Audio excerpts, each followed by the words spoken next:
Hello बच्चों, SKV की YouTube channel में बेटा आपका स्वागत है। आज हम बेटा टॉपिक फोटो रेस्पिरेशन की चर्चा करेंगे और कल हमने बेटा आपको C4 प्लांट्स के विषय में बताया था, लेकिन जो हमने कल आया है उसका थोड़ा रिकैप ले लेते हैं और इसका फोटो रेस्पिरेशन आपको बताते हैं बेटा। ठीक है, ये देखिए हमने आपको बताया था कि C4 प्लांट्स जो हैं, जो मैं इसमें जो रिकैप में मेरा मेन पॉइंट है उनको आप जरूर बेटा याद करें अच्छे से। देखिएगा, इसमें आप देखिएगा मैंने आपको कल ये बताया था कि ये जो एडॉप्टेड है ये ड्राई ट्रॉपिकल रीजन्स में होते हैं बेटा। ठीक, इसके बाद मैंने ये बताया था कि इनमें जो है फर्स्ट जो स्टेबल प्रोडक्ट है वो 4 कार्बन का होता है और वो ऑक्सलोएस्टिक एसिड होता है।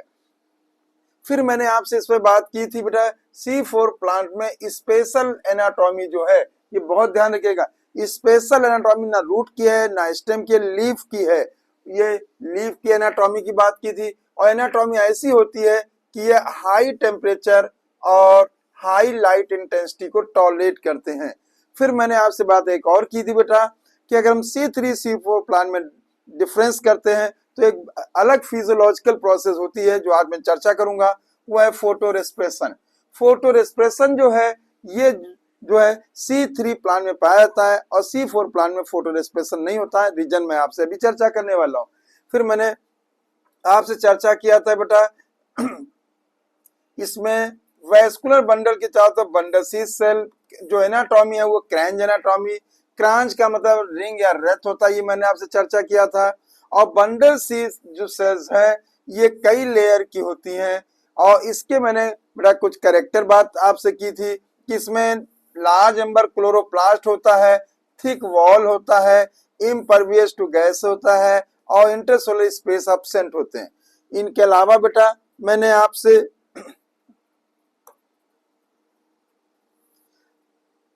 ये भी आपको बताया था कि इसको बताने वाले जो साइंटिस्ट थे हैच एंड स्लैग थे बेटा। हैच एंड स्लैग ये ऑस्ट्रेलियन साइंटिस्ट थे बच्चों, याद रखना। और इसमें एक बात बहुत अच्छे ध्यान रखिएगा, C4 प्लांट में दो टाइप के CO2 एक्सेप्टर होते हैं, वो दो डिफरेंट सेल्स में होते हैं। जो दो टाइप के CO2 एक्सेप्टर हैं, एक CO2 एक्सेप्टर फास्फोइनोल पाइरुवेट होता है, ठीक, ये मेसोफिल में हो गया और इसको कैटलाइज करने वाला एंजाइम पेप कार्बोक्सिलेज होता है। लेकिन अगर मैं यहाँ बंडल सीथ की बात करता हूँ तो वहां पे बेटा जो पाया जाता है वो रुबिस्को एंजाइम पाया जाता है और RUBP का जो है CO2 एक्सेप्टर होता है। ठीक बच्चों, इसके बाद मैं यहाँ पे फिगर में आपसे चर्चा करूंगा। ये प्लाज्मा मेम्ब्रेन हो गई, सेल वॉल हो गई, एटमॉस्फेरिक CO2 कैसे बाइकार्बोनेट बना ये मैंने आपको बताया था बच्चों, पिछले वीडियो में देखिएगा। और C4 एसिड है, C4 एसिड जो है ये ऑक्सलोएस्टिक एसिड होता है, लेकिन अगर ये ट्रांसपोर्ट होगा तो मैलिक और एस्पार्टिक एसिड के रूप में होगा, इसका फिर कन्वर्ट ऑक्सलोएस्टिक एसिड होगा और उससे CO2 निकल जाएगी जिसको हम डिकार्बोक्सिलेशन कहते हैं। और ये बेटा डिकार्बोक्सिलेशन की प्रक्रिया हो रही और ये कार्बन डाइऑक्साइड जो है ये कैल्विन साइकिल के अंतर्गत RUBP एक्सेप्टर होता है और यहाँ पे शुगर का फॉर्मेशन होता है।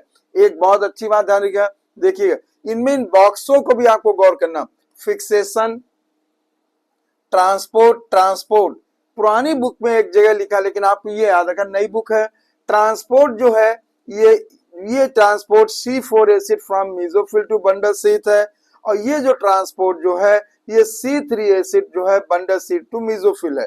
और यहाँ पे जो रीजनरेशन होता है बेटा वो फास्फोइनोल पाइरुवेट का होता है। ठीक, ये पॉइंट आपको अच्छे से याद रखना बेटा। अब हम बेटा आगे चर्चा करने जा रहे हैं फोटो रेस्पिरेशन।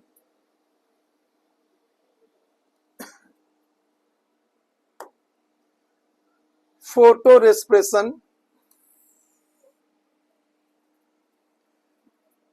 ये एक मुख्य अभिक्रिया है जो कि फिजियोलॉजिकल प्रोसेस है जो कि C3 और C4 प्लांट में डिफरेंशिएट करती है। अगर आपसे पूछा जाता है कि C3 और C4 प्लांट को किस फिजियोलॉजिकल प्रक्रिया के द्वारा हम अंतर या डिफरेंशिएट कर सकते हैं तो आपको बताना चाहिए फोटो रेस्पिरेशन। ठीक बच्चों, फोटो रेस्पिरेशन जो है इसको समझने के लिए बेटा हमें थोड़ा सा जो केल्विन साइकिल का फर्स्ट स्टेप है उसे ध्यान देना पड़ेगा। अगर मैं यहाँ पे बात करता हूँ बेटा, ये मान लीजिए रूबिस्को एंजाइम है,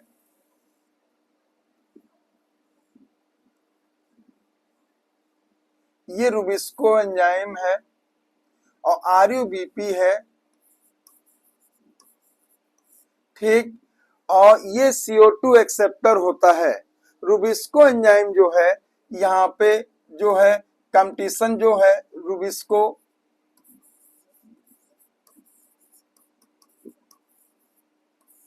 रिबलोज बिसफॉस्फेट कार्बोक्सिलेज ऑक्सीजनेज इसका पूरा नाम है बच्चों, ठीक। अब यहाँ पे देखिएगा, ये जो मान लो एक्टिव साइट है, यहाँ पे CO2 भी जुड़ सकता है और ऑक्सीजन भी जुड़ सकता है। मतलब यहाँ पे ऑक्सीजन और कार्बन डाइऑक्साइड कॉम्पिटिटिव है इस एक्टिव साइट के लिए। ये बेटा एक्टिव साइट हो गया, ठीक बच्चों। अब देखिएगा, तो यहाँ पे first step CO2 fixation step. अगर बेटा देखिए आरयूबीपी है, आरयूबीपी है,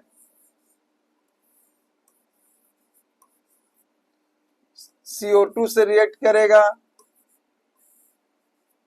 एंजाइम जो हो गया रूबिस्को हो गया, जो आप ये देख रहे हैं बच्चों,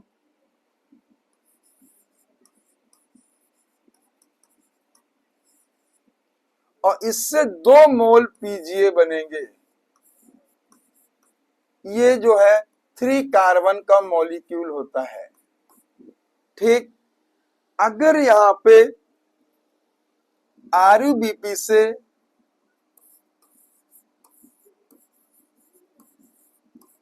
ऑक्सीजन जुड़ती है, मतलब ये डिपेंड करेगा कार्बन डाइऑक्साइड जुड़ेगा कि ऑक्सीजन, ये दोनों की रिलेटिव कंसंट्रेशन पर डिपेंड करेगा। अगर लेकिन एफिनिटी जो है एक्टिव साइट के लिए वो जो है कार्बन डाइऑक्साइड के प्रति ज्यादा होती कंपेयर टू ऑक्सीजन बेटा। तो ये जो है 2 मोल, देखिए यहाँ पे 2 मोल बने, 2 मोल पीजीए, यहाँ बनेंगे 1 मोल बनेगा पीजीए फॉस्फोग्लिसरिक एसिड 3 कार्बन का बेटा, और 1 मोल बनेगा फॉस्फोग्लाइकोलेट,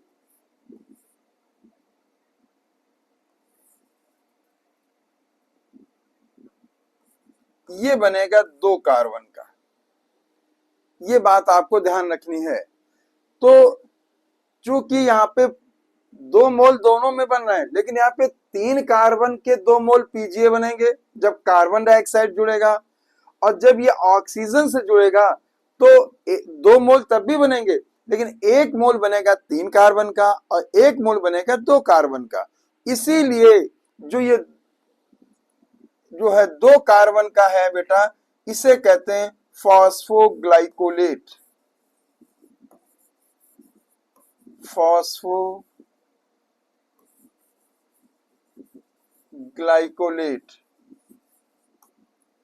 फॉस्फोग्लाइकोलेट, ये आपको ध्यान रखना बेटा, ठीक है। अब देखिएगा, this reaction RUBP combined with CO2 to form 2 moles 3 PGA catalyzed by rubisco. मतलब कार्बन डाइऑक्साइड का एक्सेप्टर RUBP है बेटा, आपको बता चुके हैं। ये एक पेंटोज कीटोज शुगर होती है और ये इसको कैटलाइज करने वाला जो होता है वो रूबिस्को एंजाइम होता है, जो कि बेटा 2 मॉलिक्यूल 3 कार्बन वाला पीजीए या फॉस्फोग्लिसरिक एसिड बनाता है। बच्चों याद रखेंगे यहाँ पे। इसीलिए बेटा फोटो रेस्पिरेशन को ग्लाइकोलेट पाथवे भी कहते हैं। इस ग्लाइकोलेट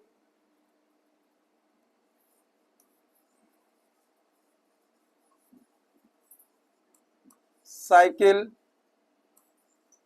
और C2 साइकिल भी कहते हैं, और इसको बेटा वॉरबर्ग ने बताया, इसलिए वॉरबर्ग इफेक्ट भी कहते हैं।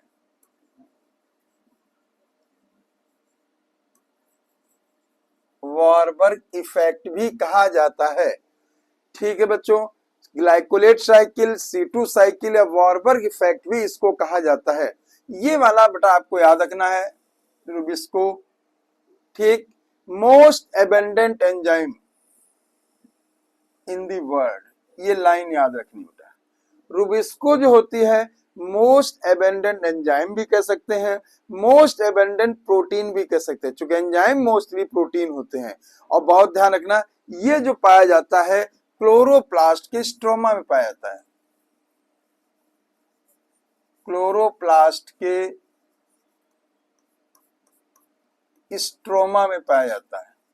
कभी कभी इसकी लोकेशन भी पूछी जाती है।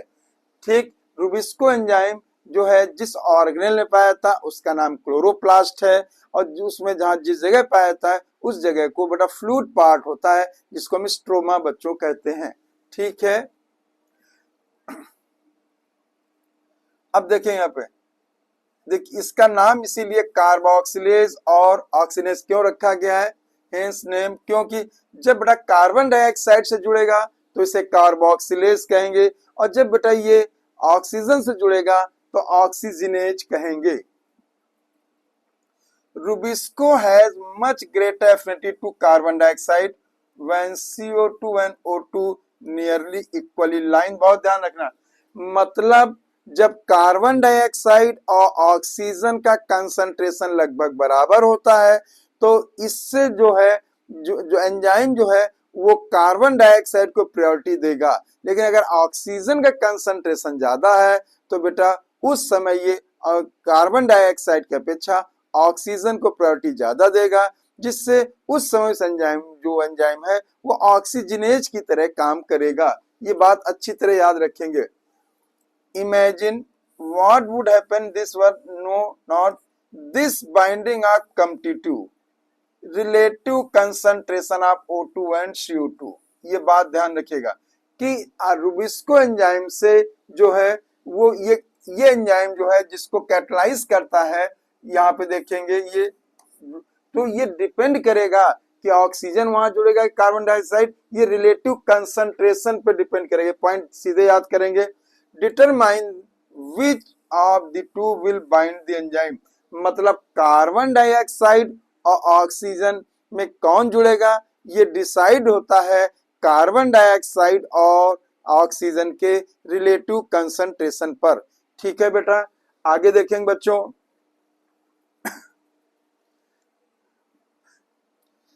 In C3 plant, some oxygen does bind to Rubisco, hence carbon dioxide fixation decrease। अब आप इसीलिए आप अंदाज लगा सकते हैं क्योंकि C4 प्लांट की प्रोडक्टिविटी ज्यादा होती है कंपेयर टू C3 प्लांट। उसका मुख्य कारण है कि C4 प्लांट में जो फोटो रेस्पिरेशन जो है वो नहीं पाया जाता, जिससे कार्बन डाइऑक्साइड का फिक्सेशन ज्यादा होता है और इसीलिए उसमें प्रोडक्टिविटी उसकी ज्यादा होती। C3 प्लांट की प्रोडक्टिविटी कम होने का कारण है फोटो रेस्पिरेशन, जिसमें कार्बन डाइऑक्साइड अपेक्षाकृत कम फिक्सेशन होता है और उसके कारण बेटा उसकी प्रोडक्टिविटी कम होती। ये रीजन जरूर बेटा याद रखेंगे। अब देखिएगा यहाँ पे, here the RUBP instead to binding converted two molecules of PGA bind with oxygen to form one molecule phosphoglycerate and phosphoglycolate in pathway। ये आप देख सकते हैं बेटा, मैंने आपको बताया यहाँ पे कि RUBP जब है, यहाँ पे देखिएगा, जब ऑक्सीजन से बाइंड करेगा, जब ऑक्सीजन से बाइंड करेगा बेटा, ये देखिए RUBP जब है ऑक्सीजन से बाइंड करेगा तो 1 मोल PGA बन रहा है, 3 कार्बन का है, और 1 मोल जो है फॉस्फोग्लाइकोलेट बन रहा जो 2 कार्बन का है। मैंने आपसे ऊपर बताया, इसीलिए इसको हम C2 साइकिल कहते हैं, क्योंकि इसका जो मेन जो प्रोडक्ट ग्लाइकोलेट है उसमें 2 ही कार्बन होते हैं। बेटा इस प्रक्रिया को फोटो रेस्पिरेशन कहा जाता है, इस प्रक्रिया को हम फोटो रेस्पिरेशन कहते हैं।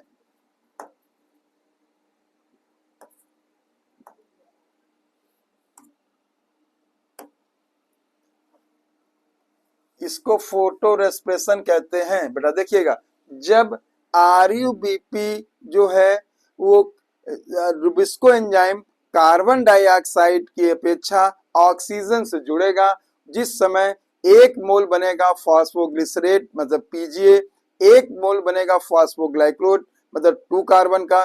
तो उस प्रोसेस को ही हम फोटो रेस्पिरेशन कहते हैं। ठीक बेटा, in photorespiratory pathway they neither synthesis of sugar nor ATP. Important चीज देखिएगा। अब बेटा आप खुद ही समझदार हो बेटा, ना ही इसमें बेटा शुगर का निर्माण होता है और ना ही इसमें एटीपी का निर्माण होता है। ठीक, results in this release CO2 with utilization of ATP, और इसमें एटीपी का उपयोग करके CO2 का जो है जो रिलीज होती है। आप जानते हैं जो प्रक्रिया में लाइट की प्रेजेंस में अगर CO2 रिलीज हो रही है तो उसको बेटा हम फोटो रेस्पिरेशन कहते हैं। ऑक्सीजन का लेना और CO2 का देना, ये कैसे ये भी मैं आपको क्लियर कर रहा हूं बेटा, यहाँ पे देखिएगा। ठीक, in photorespiratory pathway there is no synthesis of ATP and NADPH। But आप समझदार हो, जब इसमें एटीपी ही नहीं बना ना ही इसमें NADPH बना, तो आप जानते हैं कि डायर रिएक्शन में जो एटीपी NADPH का उपयोग करके ही शुगर का निर्माण होता है। क्योंकि ना इसमें एटीपी बना ना ही NADPH बना, तो इसमें शुगर का निर्माण भी नहीं होता है। The biological function of photosynthesis is not known yet। अभी इसके विषय में ये क्या कारण है ये बड़ा कहना कठिन है, क्यों ये प्रक्रिया क्यों होती है। आगे जब साइंटिस्ट लोग डिस्कवरी करेंगे तो इस पे बेटा हम लोग आगे भी चर्चा करेंगे बेटा। अब बेटा बहुत अच्छी चीज यहाँ पे देखेंगे, यहाँ पे C4 plant photo respiration does not occur. अब ये हमें देखना है बेटा,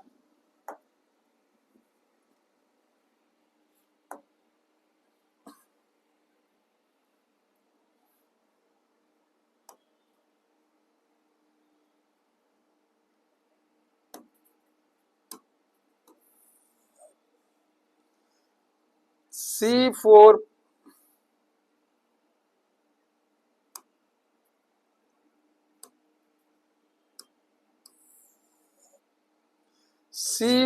plants photosynthesis does not occur। This is because, अब आपको इसको मैं समझा रहा हूं बेटा, देखिएगा देखिएगा बेटा C4 प्लांट में आपने देखा होगा C4 साइकिल 2 सेल में चलती है। एक बेटा ये मीजोफिल हो गई, ये मीजोफिल हो गई,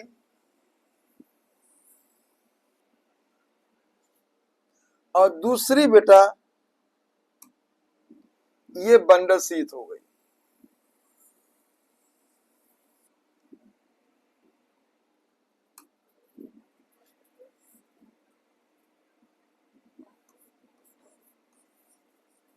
मेसोफिल और ये हो गई बंडल शीथ।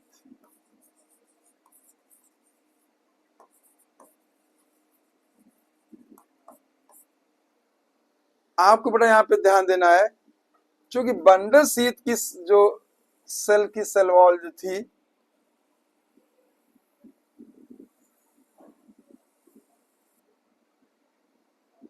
आपने पढ़ा था, thick cell wall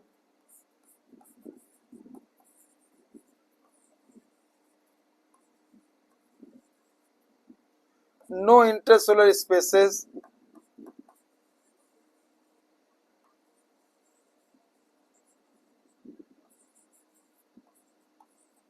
impervious to gases।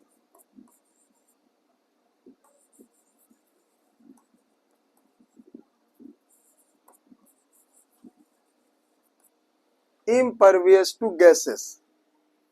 ठीक है, अब आप देखेंगे ना इससे CO2 आ जा सकती है ना ही O2 इसमें आ सकती है, मतलब यहाँ पे O2 CO2 का कोई लेन देन नहीं होगा। अब बहुत ध्यान दीजिएगा बेटा, यहाँ पे इसमें ग्रेनुल क्लोरोप्लास्ट हैं,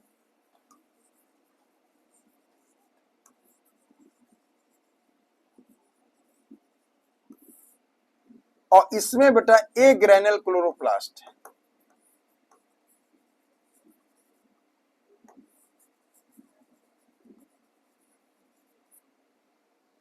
तो यहाँ पे बेटा आपको मालूम है कि जब ग्रेनुल क्लोरोप्लास्ट होंगे तो ऑक्सीजन उत्पन्न होगी और ये रिलीज हो जाएगी। ठीक, ये जो ऑक्सीजन है एनवायरनमेंट में रिलीज हो जाएगी बेटा। ठीक, और यहाँ पे एक ग्रेनुल क्लोरोप्लास्ट है बच्चों, देखिएगा यहाँ पे गौर करिएगा। तो यहाँ पे जो होगा फोटोलिसिस ऑफ वाटर नहीं होगा, बंडल शीत में फोटोलिसिस ऑफ वाटर नहीं होगा, जिससे ऑक्सीजन उत्पन्न नहीं होगी। लेकिन यहाँ पे फोटोलिसिस वाटर होगा, ऑक्सीजन उत्पन्न होगी। और एक दूसरी चीज, एक चीज है यहाँ पे बेटा नो रूबिस्को एंजाइम, यहां पे बेटा रूबिस्को एंजाइम प्रेजेंट।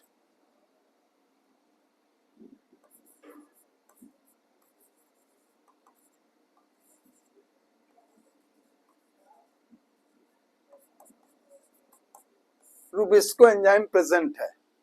अब आप बेटा खुद समझदार हो बेटा, यहां पे तो रूबिस्को एंजाइम है,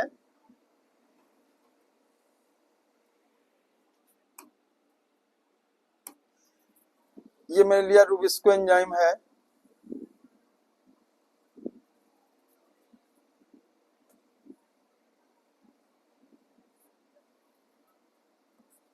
और यहाँ पे बेटा C4 एसिड का डिकार्बोक्सिलेशन होता है। जब C4 एसिड का डिकार्बोक्सिलेशन हुआ था, जो यहाँ एसिड आया था, उससे ये CO2 रिलीज हुआ। अब देखिए यहाँ पे CO2 है, रूबिस्को एंजाइम भी है, लेकिन ऑक्सीजन नहीं है। यहाँ की ऑक्सीजन जो बनी वो एनवायरनमेंट में चली गई, और इसकी जो सेल वॉल है O2 और CO2 के लिए इम्परवियस है। देखिए गैसियस के लिए अगर परमेबिलिटी नहीं है तो इम्परवियस कहेंगे, अगर सॉल्वेंट है, लिक्विड है, तो उसे इम्परमेबल शब्द यूज करते हैं बेटा। ये बात आप ध्यान रखेंगे। देखिएगा यहाँ पे, अब देखिए CO2 का कंसंट्रेशन यहाँ ज्यादा हो रहा है, तो यहाँ पे बेटा CO2 जुड़ेगा यहाँ पे इस एंजाइम से, और जिसके कारण बेटा जो ये है प्रक्रिया को कैटलाइज करेगा, और यहाँ पे जाके फिर ये कैल्विन साइकिल में शुगर का निर्माण होगा। यहाँ पे चलेगा कैल्विन साइकिल,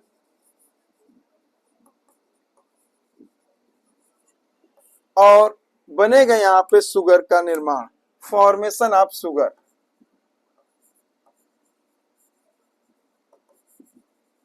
शुगर फॉर्मेशन। ठीक, अब देखिएगा बच्चों यहाँ पे देखिए, इन C4 plants this is because mechanism of increased concentration of CO2 at the enzyme site। अब आप देखिएगा, चूंकि यहाँ पे कार्बन डाइऑक्साइड ऑक्सलोएसिटिक एसिड के डिकार्बोक्सिलेशन से उत्पन्न हो रही है, बंडल शीट में बेटा CO2 का कंसंट्रेशन बढ़ रहा है, यहाँ पे एंजाइम बेटा रूबिस्को भी है, रूबिस्को एंजाइम प्रेजेंट है। तो अब आप बताइए, तो कंपेयर किया जाए तो यहाँ CO2 कंसंट्रेशन जब बड़ा हो, ज्यादा होगा, और RUBP उसको एक्सेप्ट कैटलाइज करेगा, जिससे वहां पे बेटा C4, when the C4 acid from mesophyll is broken down in the bundle sheath, cell release the CO2, this result increase intracellular concentration of CO2। ठीक, अब आप समझ जाइए, यहाँ पे जो यहाँ पे CO2 कंसंट्रेशन है वो इंट्रासेलुलर है, तो यहाँ जो CO2 कंसंट्रेशन इंक्रीज किया बेटा,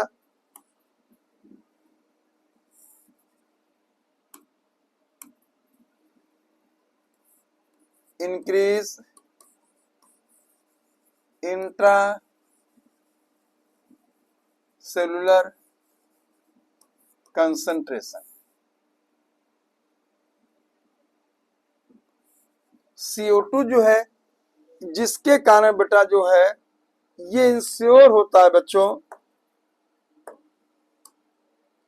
this ensure that the rubisco function as a carboxylase minimize oxygenase activity. ये लाइन आप दूसरी याद रखेंगे। ठीक है बेटा, यहाँ पे आप देखेंगे जो बंडल शीट के अंदर कार्बन डाइऑक्साइड का कंसंट्रेशन बढ़ा, जब कार्बन डाइऑक्साइड का कंसंट्रेशन बढ़ेगा तो इंट्रासोलर CO2 बढ़ा, और तो CO2 कंसंट्रेशन बढ़ गया और ऑक्सीजन का कंसंट्रेशन उसके अपेक्षा कम रहेगा। तो अब आप देखिए, चूंकि ये जोड़ने का जो प्रक्रिया है वो रिलेटिव कंसंट्रेशन पे डिपेंड करती है। अब रिलेटिव कंसंट्रेशन यहाँ CO2 ज्यादा है तो वो बेटा जो है रुबिस्को एंजाइम जुड़ेगा और कैल्विन साइकिल को बेटा प्रमोट करेगा, जिससे शुगर का फॉर्मेशन होगा बेटा। ठीक, ये रीजन हो गया very very important for NEET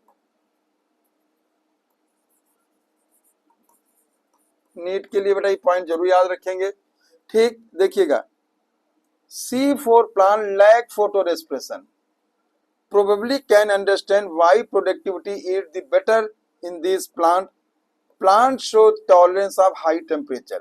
अब आप यहाँ बेटा अच्छी तरह समझ गए हैं कि यहाँ पे देखिएगा C4 प्लांट्स में देखिए इसको एक और तरीका है, जहां पे रुबिस्को है बच्चों, देखिएगा जहां पे रुबिस्को है वहां पे कार्बन डाइऑक्साइड का कंसंट्रेशन ज्यादा है।